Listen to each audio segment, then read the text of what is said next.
November 7th, the topic is from talk radio to television shows, from popular magazines to weblogs. Ordinary citizens, political figures, and entertainers express their opinions on a wide range of topics. Are these opinions worthwhile? Does the expression of such opinions foster democratic values? Have a discussion in which you take a position on the value of such public statements of opinion, supporting your views with appropriate evidence.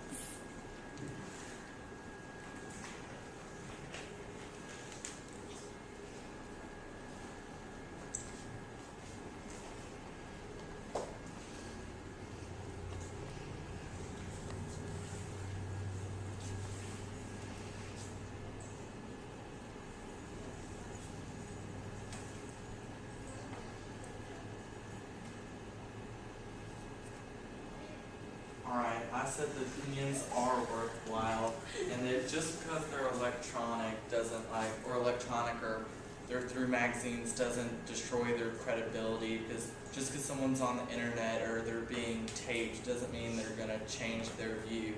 And for democratic values, I put that it fosters a freedom of speech, it gets people's ideas out there, everyone can see them through blogs and talk shows, and their opinions, and freedom of speech is shared by everyone. Well, everyone can see it. I think when you're talking about our opinions worthwhile, it's such a broad topic that you kind of have to narrow it down to what opinions you're talking about, because you can have, with the presidential election coming up, they're starting to have political debates between the candidates, and when you have that, those opinions expressed are very important in fostering democratic values, because it helps the system, it helps people hear what the candidates have to say, and then they can make a more informed decision on who to vote for. And in that case, yes, the opinions are very worthwhile and do foster democratic values. But when you have two guys on sports radio on Sunday afternoon talking about football matchups and that sort of deal, it's they're expressing their opinions, but they're not really worthwhile. They're entertaining, and if you want to listen to that, it's fine, but it depends on what's being expressed to really determine whether the opinion is worthwhile. Sometimes when talking about the presidential election, when someone's talking about their opinion on that, I don't think always their opinion, on a presidential election, is always really worthwhile, because it really just matters on who it is and what they're saying. Because a lot of times people are uninformed and just assume, make assumptions, and are biased. I think not only what they're saying, not only depends on what they're saying, but where it's coming from. Any kind of magazine or radio station or TV show is going to have a bias on anything that's said. And so I think it depends on what channels you're watching or what radio stations you're listening to.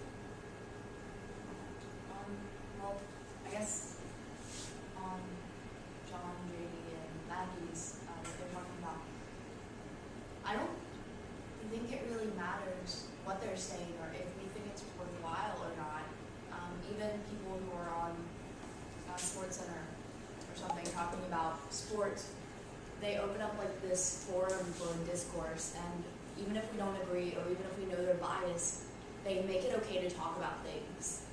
And if we didn't have them, we would kind of be bogged down by this labyrinth of social customs. When we were talking about the Murray trial, I don't think I would have been able to, I don't know if I would have felt comfortable talking about that if we didn't have the article to look at and say, okay, it's okay to talk about this kind of stuff. So I think that having views spread out so far and having so many and having them all so different, I think it does foster democratic values, because it opens up lines of communication. Yeah, it helps you to form your own opinion if you see two sides of something. Informs you on both sides of the issue.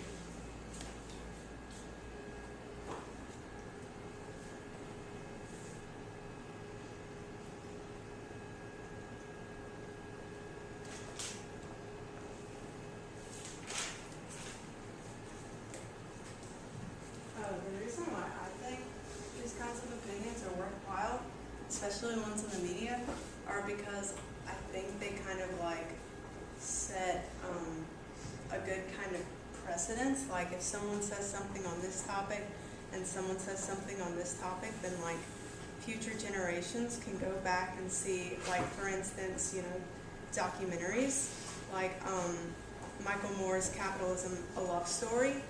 Like for years to come, our generation will be able to look at that movie and say, okay, this is this guy's opinion on capitalism. This is what he thinks it's doing to our country, and say there's some kind of struggle with capitalism in the future. They can go back and look at that and form their opinions on what happened in the past with other people's opinions.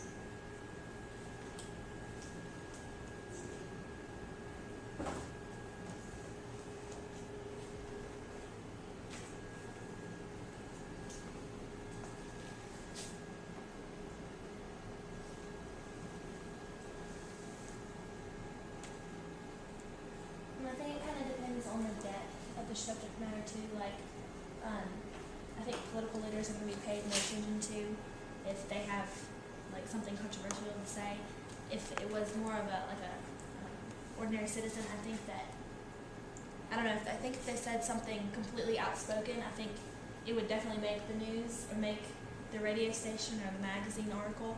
But if it was something quiet and they were just stating their opinion about a political candidate, I don't think it would be paid as much attention to as a political leader if they had said something about another political leader. I think that's why the political debates are more not important, but they're more paid attention to because people get to see more than two sides just coming off of each other. So it opens up more opportunities to expand your beliefs.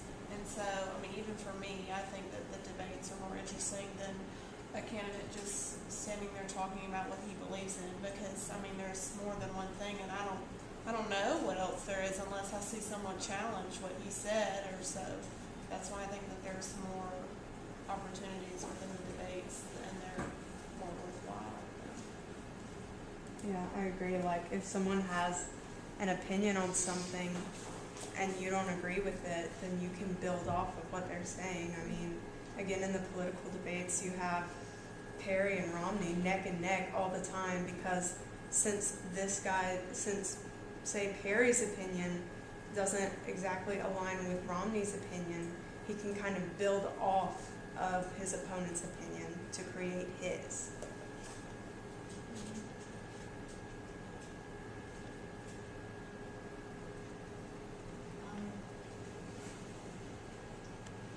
So I get that you guys are showing why it's worthwhile, but why does that make it like good for democracy? Is when you have citizens, voters who actually pay attention to politics and issues and things like that, and actually where they express their opinions with one another and listen to opinions expressed by political leaders, and they are informed, they experience like opinions that are different than their own, and let their opinion be known to others, so that if they hear something that they might agree with, even though it's not what they already thought, just because they hadn't heard it before, then it just lets everyone have a say in how countries run and what like the issue, like the outcome. So it's like in Freakonomics, how they're figuring out how imbalance of power leads to people not having power over like the government and whatever. Like this gets rid of the imbalance of power. I guess it wouldn't completely get rid of it because there's always, Yeah. but it helps. I guess it helps because there'd be a balance of information and be more informed, and like they can vote and affect whatever. Yeah, so like when you have a lot of people talking, it's not not just the fact that it has benefits being worthwhile, but just talking about it lets more people know about stuff that they didn't really have an opinion on, and it gives them power over their government because they can vote and do stuff. Yes. Well, it's kind of like in a democracy, your opinion, or like someone who's kind of more an authority figure, their opinion can kind of further, I don't know, affirm that you're in a democracy. Because like in a presidential election, if no one really formed opinions, like if someone said, I think this person, you should vote for this person because, or I think you shouldn't vote for this person because, we'd kind of be at a loss.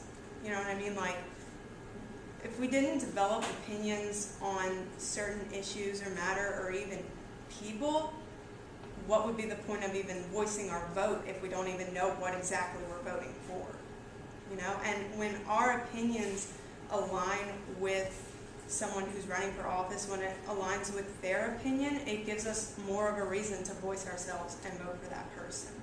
So if you weren't allowed to voice your opinion in a democracy, there wouldn't be much of a point of having a democracy, because you don't really know what you'd be voting for. And I don't think those issues would get resolved, like, Yeah. they wouldn't get resolved with people not having their own opinions. Like, I mean, the war in Iraq, when Obama came in, he decided to bring the troops back, and so I think like that people voted for him because he had that opinion. Not only that, but that was one of the reasons. And so if we didn't have our own opinions, that wouldn't have gotten resolved. Yeah, I think like the foundation for like all of democracy is that the freedom of expression, because it helps to make citizens like make more informed decisions. Democracy, like when Abraham Lincoln said, the government of the people, by the people, and for the people, like it's obvious that the people run, like put into power the people that make all the decisions, and if they aren't informed, then it's like they wouldn't make good decisions. So this freedom of expression really fosters that value of making the citizens informed and knowing the issues, and then being able to make informed decisions about what opinions, forming their own opinions. Last thoughts?